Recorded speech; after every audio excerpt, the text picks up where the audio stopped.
Jalpally people's, मेरा humble request है people से, जनता से, अपना तेलंगाना स्टेट में 72 आवर्स हैवी रेंस है, इसलिए जनता जलपल्ली पीपल पूरा केयरफुल से रहना। लोन एंड एरिया किधर भी है तो और डिलाबरेटेड हाउसेस किधर भी है तो वो इमीडिएटली खाली करना।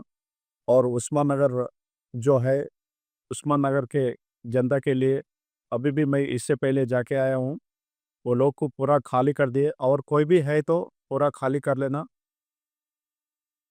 ये 72 आवर्स है, 72 आवर्स बहुत केयरफुल से रहना, हैवी रेंस है। और मेरा कुछ इमरजेंसी है तो मेरा हेल्पलाइन नंबर भी 3 नंबर भी दे दिया मैं, कुछ है तो मेरे को फ़ोन कर ले सकते।